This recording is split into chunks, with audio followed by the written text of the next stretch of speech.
come backpacking with me. Anger is an emotion that, for men, we really struggle with. And that's because we've only seen it really approached in two unhealthy ways. We've either seen it enlarged or we've seen it avoided.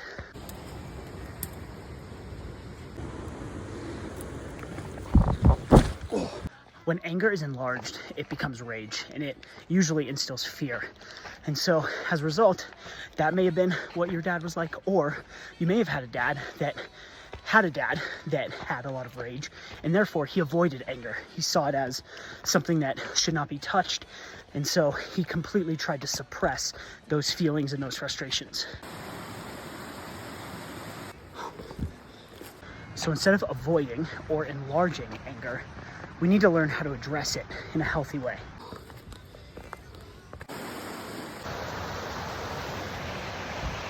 Because when we address anger, we can actually learn a ton from it. And so the first thing we need to do is reduce the intensity of the anger we feel. And there's 2 steps to do that. The first is to identify the anger. So we just say, hey, I feel angry right now. And the research actually shows that by labeling our anger, we reduce its intensity.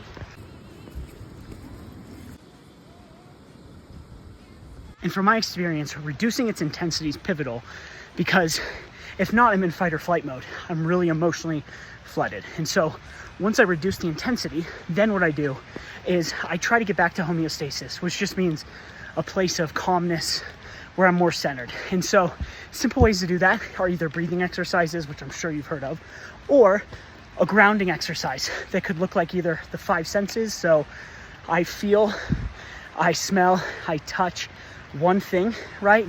And just taking the time to do that to center yourself.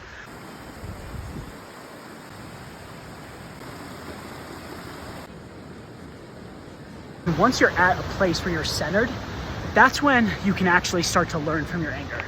And I find for me, anger reveals one of 3 things.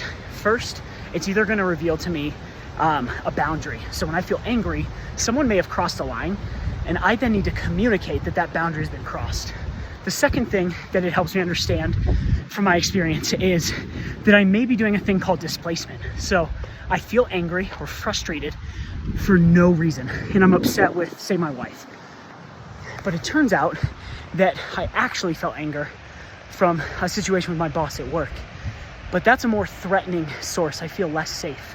And so as a result, I then release that anger onto a safer source, in this case being my wife. And so in those situations where you're displacing, it brings you to your third thing with anger, which is anger can help us understand a need we have, something that we need to express, communicate, and ask for. And that's the thing with emotions, is when we take the time to tune into them, they help us understand what we like, what we dislike, and what we need. And that's a really valuable insight. So hopefully this is a more healthy way for you to view anger. Rather than avoiding it or enlarging it, you can look to address it going forward. That's it. Scratch that, that's not it. Let's take you to where I'm actually going.